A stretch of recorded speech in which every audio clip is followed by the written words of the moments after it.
All right, it says that we are live, and my name's Aaron Hall. I'm here today with Luke Neerman for our weekly update. I will tell you that this is the first time that I've had like the controls of this call, and so I'll be the one for the first time, navigating comments and trying to put banners up. So bear with me if I mess some things up. But yes, this is our weekly update, and we're going to start with a couple of things that we wanted to talk about in the world of immigration this week, and then we will get to any comments or questions that come in and take it from there. So Luke, do you want to start? Yeah, I'll start. So last week, the Secretary of Homeland Security, Alejandro Mayorkas, he issued a new memo, and it's regarding guidelines for enforcement actions. So this is targeted for ICE and the enforcement actions that they undertake. And these guidelines, they really restrict, basically, well, not restrict, but they offer a lot of really kind of tight guidelines in terms of where ICE can undertake enforcement actions. And so they use this language of restricting enforcement actions in places that are considered protected areas. And so the memo that Secretary Mayorkas issued, it has this really long list of examples of protected areas, but that's not an exhaustive list. These protected areas, for example, they include schools, medical facilities, places of worship, a place where children gather. That's a super broad category. Any social service establishment. And the idea behind this is they want to restrict ICE enforcement actions where anyone is coming to receive an essential service or to engage in an essential activity. So some other examples of essential activities are like a funeral, a wedding, even parades or demonstrations. So this memo, these guidelines here, they say, unless there's some really extenuating circumstances, that ICE should not engage in enforcement activity. So this is a big change, from the previous administration, where basically there was a blank ticket to do enforcement in a variety of places. So hopefully this is a positive development. Luke, does it say anything about the areas around these places that are supposedly protected? For example, if you're going to one of these places or on your way home from one of these places, do you think that it gives protection there, or just when you are at the listed locations? Yeah, that's a good question. I'd have to reread the memo again. I don't know that it discusses, travel to and from those locations. It may. I don't know if you've heard anything different, Aaron. No, I haven't. Yeah. I mean, yeah, I'm not sure. Yeah. I mean, it's interesting because like Luke said, under the previous administration, the guidance was basically arrest and deport anyone that you can. And now there's this guidance, but there's also just kind of a more general posture of where there are fewer people in the interior that are being targeted for arrests and deportation. That's not to say nobody, but it's definitely a lot different atmosphere than it was, say, before January of this year. Right. Yeah. All right.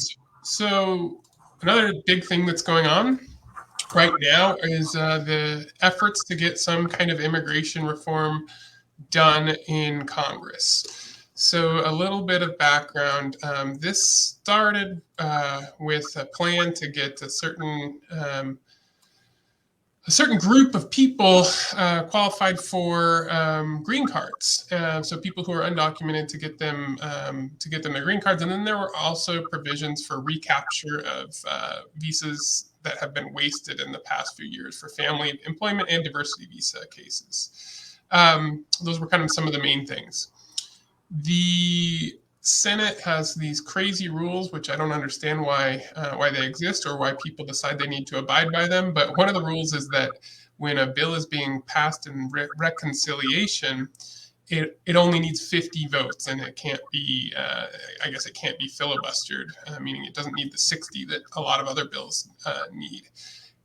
But to be included in reconciliation, they decide that this unelected person, that's called a Senate parliamentarian, gets to decide whether there's sufficient budgetary impact from the proposals to be included.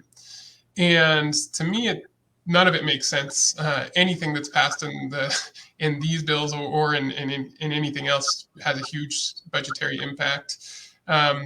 And one of the twists is that the parliamentarian apparently is a former attorney for INS, and so was, from what I've read, an attorney who worked in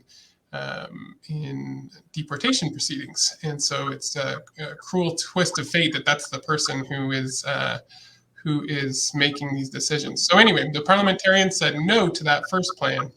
The second plan was, okay, if you won't say no to that, we're going to just use existing law, not really change it, except change the date for this thing called registry that allows people to just get permanent resident status if they've been here for a certain amount of time. They went back to the parliamentarian on that, and she said, no, can't be included. So now they're on what they call Plan C. And Plan C is what is being negotiated right now. My understanding is that the parliamentarian does not even have the language yet, so we don't have a ruling on whether it's going to be allowed. But basically, the language became public yesterday, and what it would be is called parole. And parole is not something that leads to permanent resident status or citizenship in the future. It's a very temporary benefit, but the way that it's written, it would give people the equivalent of a lawful admission, or not an admission, it is parole, but it's the equivalent of like a lawful entry for purposes of adjustment of status. But also, more importantly, for a lot of people, it would allow them to get work permits and travel permits, and the parole would last for a period of 5 years at a time. So what they've set up so far is the requirements are that the person would have had to have been in the United States and living in the United States since before January of 2011. They cannot have been inadmissible, or they cannot be inadmissible under certain grounds, including criminal grounds of inadmissibility, smuggler grounds of inadmissibility for helping bring people into the country. And I thought it was funny, they also cannot be inadmissible for coming to the United States to practice polygamy. Really funny that they decided they needed to include that. Yeah. Also, unlawful voters, people who have unlawfully voted in elections here in the United States, would not qualify. If it's enacted, then the Department of Homeland Security will have 90 days to put regulations into place, and then 90 additional days to begin accepting applications under this new law. Let's see, there are other provisions in the law that I know are important to a lot of people as well. There are provisions for recapture of family-based visas, employment-based visas, and diversity visas from fiscal years 2017 through 2021, including people who were either refused a diversity visa under the Muslim ban, or people who did not get an interview even though they filled out their DS-260 because of COVID-related travel restrictions or limitations on processing. I think that that's written broadly enough that most people would at least have a shot, from most selectees would at least have a shot from those years if they did not get a visa. Again, if it's passed. We certainly don't have a good sense of whether, one, the parliamentarian is going to pass this, two, whether these provisions are going to change significantly before they're voted on. And so it's just something to keep an eye on for now, and we're certainly doing so on behalf of our clients, and we'll continue to keep you updated on that stuff. Aaron, I was going to ask, do you know the significance of that 2011 date? And so that would mean, folks who entered, who have been here post 2011 under the rules that have been proposed right now wouldn't qualify for parole. Is that correct? It is. And I don't know where they picked that date from. It may have just been a random negotiation. It's a little bit interesting in that it is just through, I guess, about 4 years beyond the date that they picked for the original DACA. So because that has a first start date of 2007. Yeah. But beyond that, I mean, I don't know why they Yeah. picked that date. Now we can get to see if there are any questions. Sorry, I'm playing with the banners and trying to make sure I can do it right. So I'm clicking comments. And I'm not seeing them, and I don't know if that's something that I'm doing incorrectly. I don't see them either. Maybe you're not seeing them on your end either? Okay, maybe it's not. We don't have any questions. Well, it's possible that that people haven't tuned in and given us questions yet, which is fine, because when you watch this video later, you're of course welcome to contact our office if there are things that you want to talk about, if there are questions that you have about cases that or issues that might affect your case or the case of a loved one. If that's the case and you want to contact us, the phone number for our office is right there. It's 303-297-9171.